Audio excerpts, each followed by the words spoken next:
3 acquisitions, a major government contract, and now a Palantir partnership, all within 10 days. Here's what's been happening at Ondas over the last 2 weeks. The company formerly known as Ondas Holdings, they rebranded to just Ondas Inc. back in January, announced a strategic partnership with Palantir and World View Enterprises to develop AI-enabled intelligence, surveillance, and reconnaissance capabilities across stratospheric, aerial, and land-based platforms. And I gotta say, when you actually read the details of this partnership, it's not just a logo slap or a vague memorandum of understanding. There are 3 concrete programs with clearly defined objectives, and work has already begun. In my opinion, this is the kind of announcement that could shift how the market perceives Ondas, from a small defense company with potential to one with actual institutional validation from one of the most selective partners in defense tech.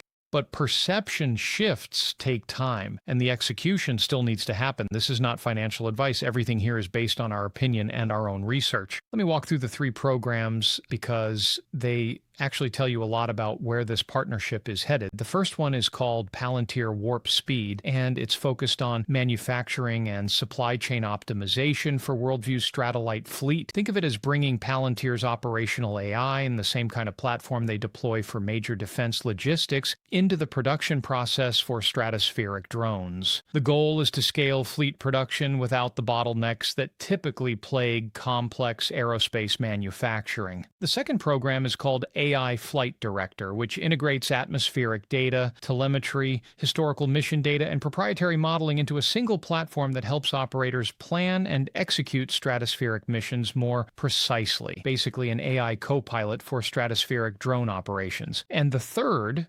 SkyWeaver, is probably the most technically ambitious. It puts edge computing and AI inference directly onto the Stratolite vehicle itself, so it can process intelligence data on board without needing a constant connection to ground stations. In degraded connectivity environments, which is exactly where military operations tend to happen, that capability is critical. Integration across Ondas' broader multi-domain portfolio is expected to begin as early as Q4 2026. But the Palantir deal didn't happen in isolation. What makes the last 2 weeks so unusual for Ondas is the sheer density of catalysts. On March 4th, the company received a $20 million initial purchase order as prime contractor for an autonomous border protection program involving thousands of drones. That's significant because it marks Ondas' transition from subcontractor to prime contractor, a completely different level of commercial relationship with the government. Then on March 9th, 2 things dropped at once. First, the merger with Mistral Inc., a U.S. defense prime contractor that, according to the company, serves as prime on over $1 billion of IDIQ and various DoD contracts. That gives Ondas direct access to U.S. Army and Special Operations contract vehicles they simply didn't have before. Second, same day,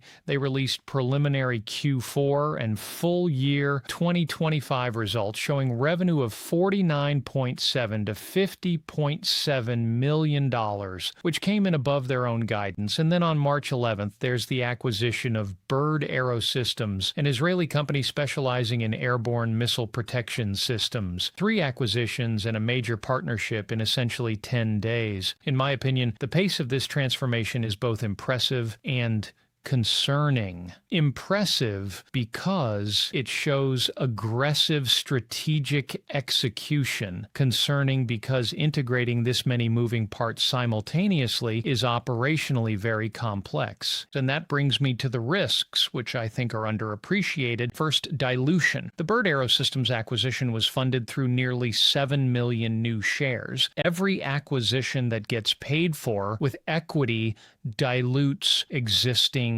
shareholders. And if this acquisition pace continues, cumulative dilution could become a real issue. Second, the company is still not profitable, even with revenue expected to grow dramatically. Management has guided for $170 to $180 million in fiscal year 2026, which would represent roughly 240 to 260% year-over-year growth. That guidance was issued before the Mistral and BIRD acquisition, so the trajectory could look different once those are integrated. But revenue Revenue growth doesn't automatically mean profitability, especially when you're simultaneously integrating multiple acquisitions. Third, execution risk. Running Palantir integration, Mistral integration, BIRD integration, and border protection drone deployments all at the same time puts enormous pressure on management bandwidth. Fourth, Ondas remains heavily dependent on government contracts, and political shifts or budget changes could delay or cancel programs. These are real risks that need to be weighed against the bullish catalysts. So in my opinion, Ondas is in the middle of what could be a genuine transformation from a small defense player into a multi-domain autonomous systems company with serious institutional partnerships. The Palantir validation is meaningful. Palantir doesn't partner casually. The Mistral merger opens real contract vehicles. The revenue trajectory, if management can deliver, would be remarkable. But there's a wide gap between announcing deals and generating sustainable revenue from them, and the integration complexity of doing all of this at once is something the market should be pricing in alongside the upside. I think it's one of the more interesting stories in small cap defense right now, but interesting doesn't mean risk-free. I could be wrong about how this plays out. This isn't financial advice. Do your own research. Drop a comment and let us know which stock you want us to analyze next.